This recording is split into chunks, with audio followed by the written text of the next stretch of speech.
Hello everyone, আসসালামু আলাইকুম। সবাইকে স্বাগতম আমার ছোট্ট ছাদ বাগানে। আজকে আপনাদের পুরো বাগানটা ঘুরিয়ে দেখাবো। তো চলুন ভিডিও শুরুতে একটি লাইক দিয়ে পুরো ভিডিওটি না টেনে দেখতে থাকুন।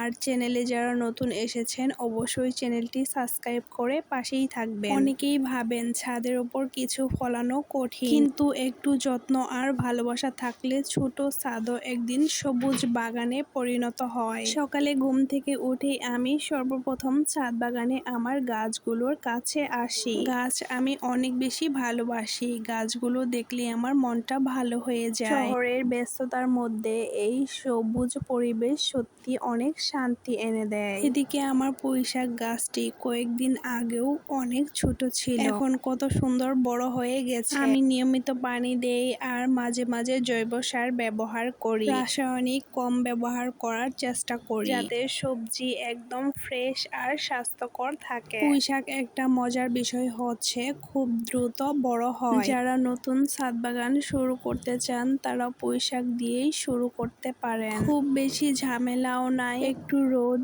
আর পানি পেলে সুন্দরভাবে বেড়ে ওঠে। এদিকে আসেন বন্ধুরা, এটা আমার মিষ্টি লাউ গাছ। দেখতে পারতেছেন কি সুন্দরভাবে মাচা ধরে উঠতেছে। প্রথমে আমি ভেবেছিলাম গাছটা হয়তো ঠিক মতো হবে না, কিন্তু আল্লাহর রহমতে এখন অনেক ফুল আসতেছে, কিছু ছোট ছোট লাউও ধরতেছে। যখন আমি প্রথম এই ছোট লাউটি দেখলাম তখন আমার আনন্দের শেষ ছিল না। নিজের হাতে লাগানো গাছে ফল ধরলে যে কি যে ভালো লাগে, এটা যারা বাগান করে শুধু তারাই বুঝবে। অনেকেই আমাকে জিজ্ঞাসা করেন কিভাবে এত সুন্দর গাছ হয়। আসলে আমি খুব বেশি কিছু করি না, নিয়মিত পানি দেই, শুকনা পাতা পরিষ্কার করি আর গাছের সাথে সময় কাটাই। গাছও মানুষের ভালোবাসা বুঝে বন্ধু। এই যে দেখতে পারতেছেন মাশাআল্লাহ মিষ্টি লাউয়ের কি সুন্দর ফুল হয়েছে। ছাদ বাগানে নিজের হাতে গাছ লাগিয়ে যখন গাছের প্রথম ফুলটি দেখি তখন কি যে আনন্দ লাগে। একটা বীজ বপন করার সময় অনেক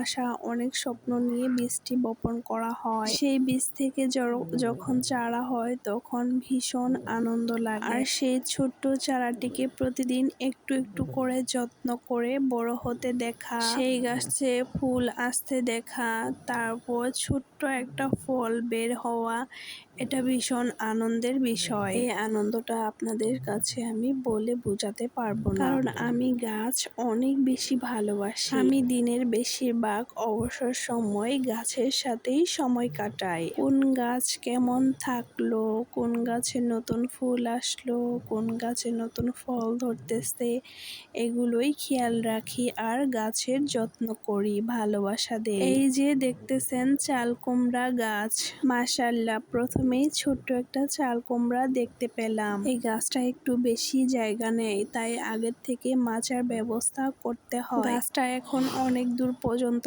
ছড়িয়ে গেছে, অনেক ফুল ছোট ছোট ফলও এসেছে। পাতা ডগাগুলো মাশাআল্লাহ দেখতে অনেক সুন্দর হয়েছে। বৃষ্টি হলে গাছগুলো আরো ফ্রেশ লাগে। বৃষ্টির পর সকালে যখন ছাদে আসি তখন মনে হয় যেন গ্রামের কোনো সবুজ মাঠে চলে এসেছি। ছাদ বাগানের সবচেয়ে ভালো দিক কি জানেন? নিজের হাতে টাটকা সবজি পাওয়া। বাজারের সবজিতে এখন কত রকমের ওষুধ আর রাসায়নিক থাকে, কিন্তু নিজের গাছের সবজি খেলে একটা আলাদা শান্তি লাগে। আর একটা বিষয় হলো মানসিক শান্তি। মন খারাপ থাকলে ও গাছের কাছে কিছু সময় বসে থাকলে মন ভালো হয়ে যায়। পাখির ডাক, সবুজ পাতা, ঠান্ডা বাতাস, সব মিলিয়ে অসাধারণ অনুভূতি। আমি সব সময় চেষ্টা করি আমার অবসর সময়টুকু বাগানে কাটানোর জন্য।